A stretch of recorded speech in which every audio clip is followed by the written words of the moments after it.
Bien-aimés dans le Seigneur, Shalom. Nous sommes dans la joie de nous retrouver ce lundi 11 octobre 2021 pour une nouvelle semaine de méditation biblique et nous vous saluons au nom de notre Seigneur et Sauveur Jésus-Christ.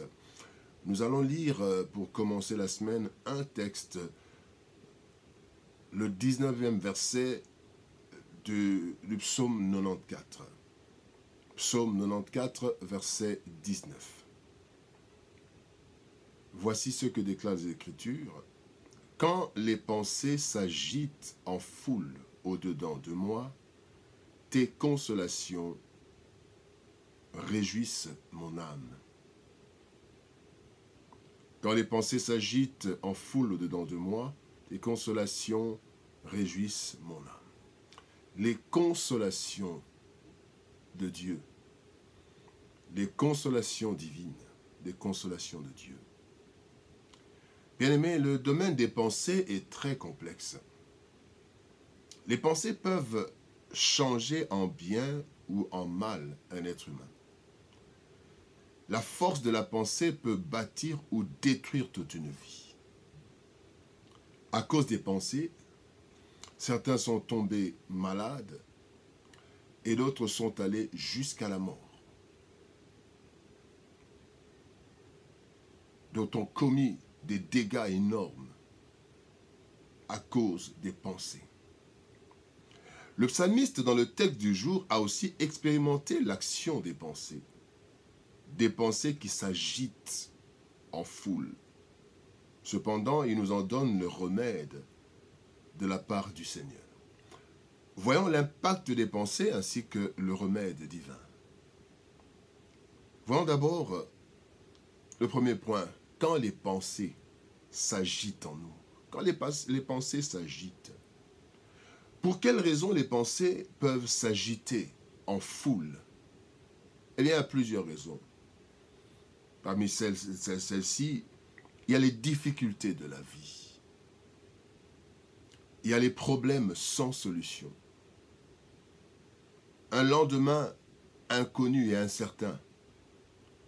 Les incertitudes de la vie. Donc, les difficultés de la vie, les problèmes sans solution, les lendemains inconnus et les incertitudes de la vie, bien-aimés, créent des pensées qui s'agitent en foule en nous. Et dans la Bible, nous voyons Asaph, dans le psaume 73, et Jérémie, dans Lamentation 3, 17 à 20, qui ont aussi connu, comme nous, qui ont connu ce trouble des pensées qui s'agitent en foule. Prenons l'exemple de Jérémie, dans Lamentation chapitre 3, verset 17 à 20, il dit « Tu m'as enlevé la paix, je ne connais plus le bonheur, et j'ai dit, ma force est perdue. Je n'ai plus d'espérance en l'Éternel. Quand je pense à ma détresse et à ma misère, à l'absinthe et au poison, quand mon âme s'en souvient, elle est abattue au-dedans de moi. » Ici, nous voyons que les pensées du psalmiste, Asaph et les pensées de Jérémie, du prophète, s'agitent en foule. La même chose pour Asaph qui se plaignait. Ceux qui ne sont pas dans le Seigneur, qui ne marchent pas dans le Seigneur, ont une vie facile, ils ont de l'embonpoint et tout. Et Christ, bien-aimé, ne veut pas que nous puissions nous inquiéter, que les pensées s'agitent en foule en nous. Il dit, qui de vous, par ses inquiétudes, peut ajouter une coudée à la durée de sa vie? Si donc, vous ne pouvez pas même la moindre chose, pourquoi vous inquiétez-vous du reste? Luc chapitre 12, versets 25 et 26. Bien-aimés, les inquiétudes n'ajoutent rien de bon dans notre vie, au contraire. Mais que faire alors? C'est là que nous voyons le deuxième point. Les consolations de Dieu. Bien-aimé, il est écrit dans Ésaïe chapitre 49, verset 13. L'Éternel console son peuple, il a pitié de ses malheureux. Nous devons donc savoir qu'en Dieu, bien-aimé, nous trouvons notre consolation. Et Jérémie aussi, de même que ses pensées s'étaient agitées en lui, montre le chemin de la consolation qu'il avait trouvée.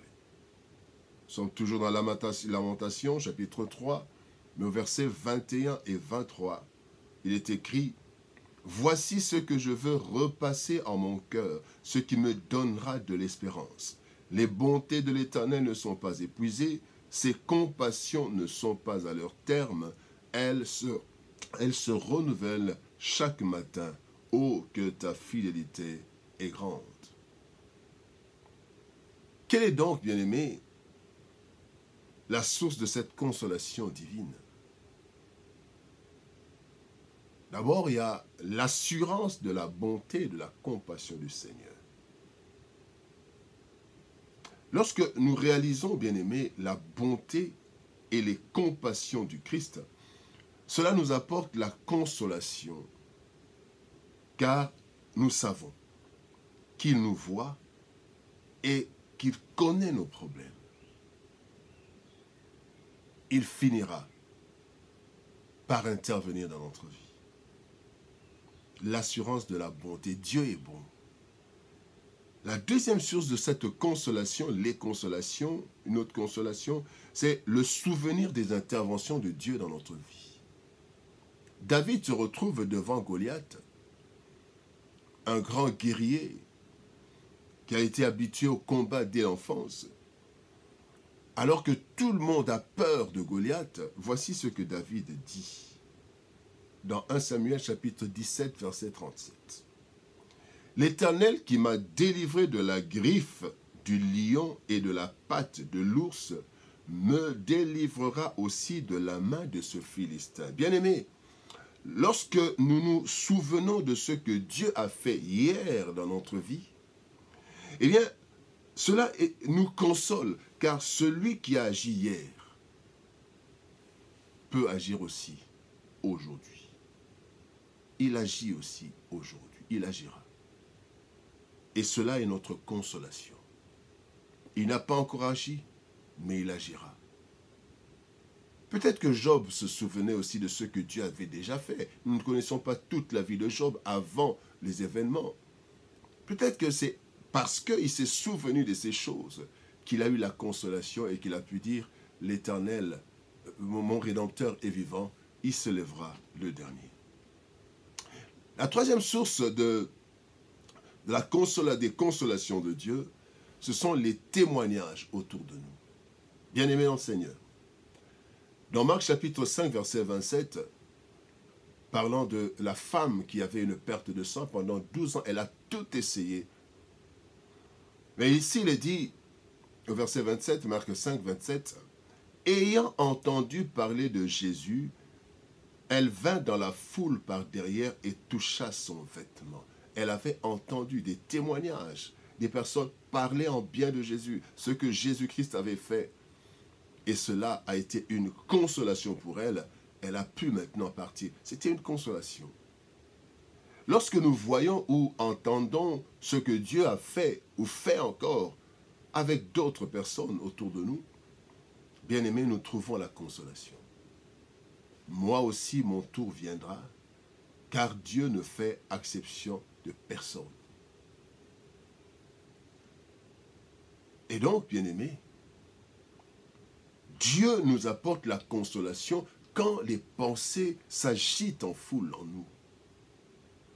Devant les réalités, parfois déconcertantes de la vie, bien aimés, une foule de pensées s'agite en nous.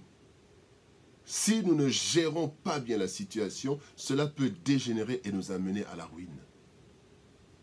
Gloire soit rendue à l'Éternel qui prend soin de nous et qui nous apporte toute la consolation nécessaire par plusieurs voies spirituelles comme physiques. Nous nous inquiétons de rien, bien-aimés. Mais faisons confiance à Dieu, dont la consolation nous garde en Jésus et réjouit notre âme. Que Dieu nous bénisse. Bon début de semaine, shalom